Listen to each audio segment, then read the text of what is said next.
আজকে এসআইআর করে লক্ষ লক্ষ বৈধ ভোটারের নাম ভোটার তালিকা থেকে ইতিমধ্যেই বাদ দেওয়া হয়েছে, কিন্তু বিজেপির নেতারা বলছেন যে এটা ব্রেকফাস্ট, লাঞ্চ হলো, ডিনার এখনো বাকি আছে, অর্থাৎ আরো নাম বাদের তালিকায় যেতে পারে। কি বলবেন?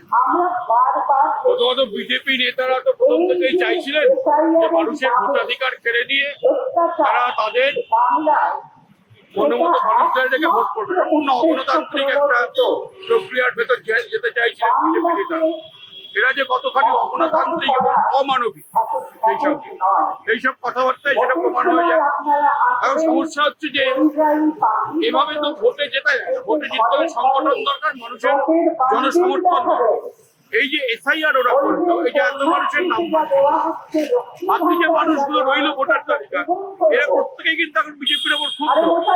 আপনি বিভিন্ন কেন্দ্রের সমীক্ষা করবেন, দেখবেন বিজেপির পক্ষে কিন্তু এখন কোনো হাওয়া নেই। এসআইআর নিয়ে মানুষ ক্ষুব্ধ এবং বিজেপির বিরুদ্ধেই ভোট দেওয়ার জন্য মানসিকতা দেখা দিয়েছে। এসআইআর বিজেপির কোনো লাভ করেনি, উল্টে বিজেপির ক্ষতি করেছে, বুমেরাং হয়ে গেছে। যে মানুষগুলোকে ইতিমধ্যে সন্দেহভাজন তালিকায় ফেলে দেওয়া হয়েছে, তাদের কি অসম মডেলের মতনই ডিটেনশন ক্যাম্পে পাঠিয়ে দেওয়া হবে কিংবা আটক শিবিরে পাঠিয়ে দেওয়া হবে? এরকম একটা ভয় কিন্তু বাংলার মানুষের মধ্যে কাজ করছে। কি বলবেন? অসমে কিন্তু এভাবেই 19 লক্ষ বাঙালিকে ভোটার করে ডিটেনশন ক্যাম্পে পাঠিয়ে দেওয়া হবে। এখন কতজন যে বাদ গেছে, কতজন কি হয়েছে, কতজন আছে কেউ জানে না। কোনো পরিষ্কার করে নির্বাচন কমিশন কিছু বলছে না। বলে নির্বাচন কমিশনের উদ্দেশ্যটা কিন্তু অসৎ, বোঝা যাচ্ছে, অস্পষ্টতা রেখেছে। ধরুন আপনার নাম বাদ গেছে কিনা আপনি জানেন না, আমার নাম বাদ গেছে কিনা আমি জানি না। আমাদের ভবিষ্যৎ কি হবে? আমরা কি ভোটে ভোট দিতে পারবো, নাকি ভোট দিতে না পারলে আমাকে ডিটেনশন ক্যাম্পে পাঠিয়ে দেওয়া হবে? কেউ জানে না। এখন এটা অসম মডেলেই করতে চাইছে ওরা। এরা বড় সংখ্যক বাঙালিকে ডিভোটার করে। এখন ব্যাপারটা হচ্ছে, যদি বিজেপি জেতে এই রাজ্যে কোনো কারণ জিতবে না, সে আশা জিতলে ওরা ওই অসমের মডেলে ডিটেনশন ক্যাম্পে পাঠাবে লোককে।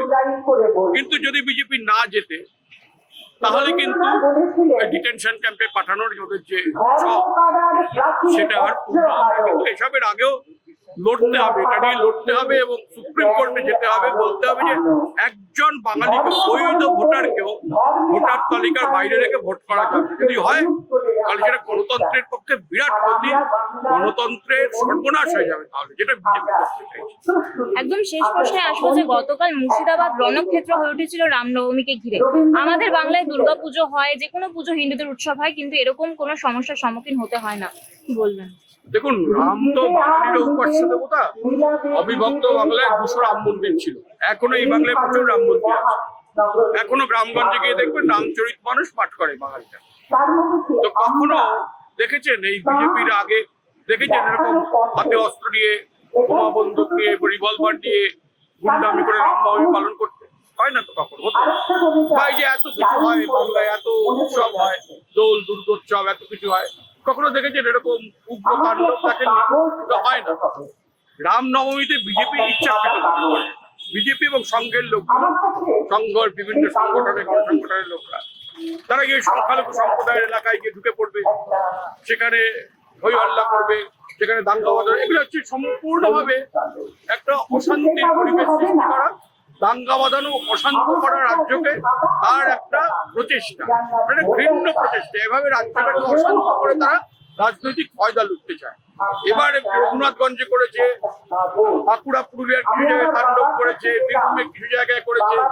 কিন্তু এখন তো নির্বাচন কমিশনের হাতে আইন শৃঙ্খলা।